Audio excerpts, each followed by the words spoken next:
भारतीय जनता पार्टीच्या ज्येष्ठ नेत्या विजया रहाटकर यांची राष्ट्रीय महिला आयोगाच्या अध्यक्षपदी निवड झालेली आहे। ही निवड झाल्यानंतर त्यांच्या घरात त्यांचं छोटेखानी स्वागत सुद्धा झालेलं आहे। स्वतः विजयाताई आपल्याबरोबर आहेत।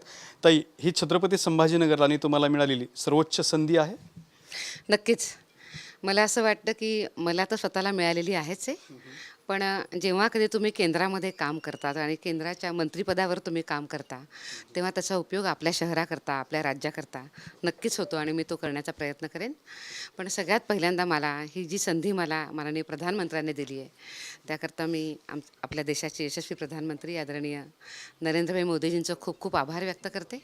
आणि त्याच पद्धतीनं पार्टीचे राष्ट्रीय अध्यक्ष आदरणीय जे.पी. नड्डा आणि देशाचे गृहमंत्री आदरणीय अमित शहाजींनी माझं नेहमी काम बघितलं आहे आणि त्या कामाला त्यांनी नेहमी वेळोवेळी पाठिंबा देऊन मला पुढं नेहमी त्यांनी नेलेलं आहे। ही संधी त्यांनी पण मला दिली आहे, त्यांचंही मी खूप धन्यवाद व्यक्त करते।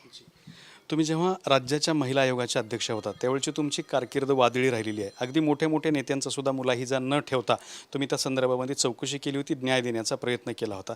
आता राष्ट्रीय आयोगाचं अध्यक्षपद मिळाले, ही कारकीर्द कशी असेल? हा आयोगच मुळी महिलांच्याकरता त्यांना न्याय देण्याकरता तर आहेच आहे, पण त्यांच्या अधिकारांना पण सांभाळण्याकरता आहे। आणि त्या पुढे जाऊन मी असं सुद्धा म्हणेन की महिलांच्या सगळ्या क्षमतांना ओळखणं त्यांना आणि त्या क्षमतांचा उपयोग करून त्यांना पुढं नेणं आणि त्यासोबतच त्यांना बरोबरीचं स्थान मिळून त्यांनी पुढं जाणं, हे सगळं बघण्याचं काम आयोगाचं आहे। हे काम आता पुढं राष्ट्रामध्ये पण करायचं आहे आणि हे काम मी उत्तमपणे करण्याचा प्रयत्न करेन। मला असं पण वाटतं की आपण आत्तापर्यंत महिला सक्षमीकरण फक्त एवढा शब्द आपण वापरतो, पण मला स्वतःला आता असं वाटतं की आपण महिला सक्षमीकरणाच्या खूप पुढं गेलेलो आहोत। महिला सक्षमीकरण तर झालं पाहिजेच, पण महिलांच्या नेतृत्वामध्ये विकास झाला पाहिजे, याच्याकरता जे जे प्रयत्न करायचे असतील ते सगळे प्रयत्न आयोगानं केले पाहिजे असंही वाटतं। महत्त्वाचा प्रश्न उपस्थित होतो, म्हणजे लहान मुलींवर बलात्काराची प्रकरण अलीकडल्या काळात मोठ्या प्रमाणात वाढलेली आहेत। बुदलापूरची घटना त्याचं एक उदाहरण होतं, मात्र राज्यात अनेक ठिकाणी अशाच प्रकारच्या घटना घडलेल्या आहेत। तर तुम्ही एक संवेदनशील यापूर्वीच्या सुद्धा राज्याच्या अध्यक्ष होतात, आता केंद्राच्या झालेल्या आहेत। या प्रकरणाकडे कसं बघता आणि यात काय केलं गेलं पाहिजे? मुळामध्ये ही जी प्रवृत्ती आहे ही प्रवृत्ती फार वाईट आहे। तुम्ही कोणाला तरी हीन समजता, कमी समजता, पण इतकंच नाही त्याचा सन्मान पण करत नाही आणि तुम्ही ओरबाडून घेतात। ही वृत्ती कधीच मान्य होण्यासारखी नाही आणि या वृत्तीच्या विरोधामध्ये आपल्याला कायम लढलं पाहिजे। जे जे कोणी अशा पद्धतीनं व्यवहार करत असेल त्या सगळ्यांच्या विरोधामध्ये, त्या वृत्तीच्या विरोधामध्ये आपण लढलं पाहिजे आणि महिलांना एक उत्तम वातावरण देण्याचा प्रयत्न केला पाहिजे आणि तशी पावलंसुद्धा आपण टाकलेली दिसली पण पाहिजेत।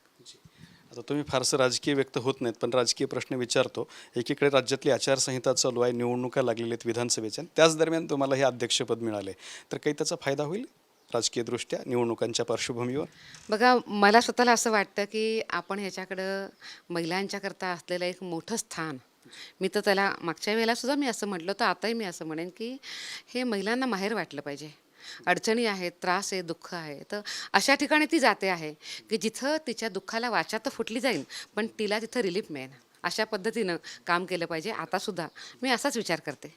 खूप काही हे सगळं आपण राजकीय दृष्टिकोनातून बघावं असं काही नाही आहे, पण मुळामध्ये मी राजकीय व्यक्ती आहे आणि स्वाभाविक रीतीनं जे जे काही इथं महाराष्ट्राकरता जे जी काही पदं येतात ती सगळीच पदं आपण महाराष्ट्राच्या विकासाकरता, कल्याणाकरता आणि त्याचसोबत महिलांच्या सुरक्षेकरता सुद्धा आपण त्याचा उपयोग केला पाहिजे, मला असं वाटतं। त्या दृष्टीने त्याचा नक्कीच उपयोग होईल।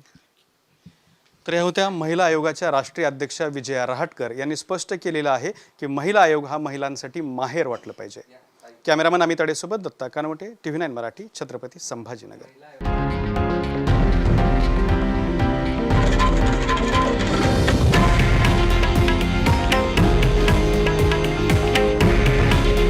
हे आहे देशातील नंबर 1 न्यूज नेटवर्क आणि आपण पाहत आहात TV9 मराठी।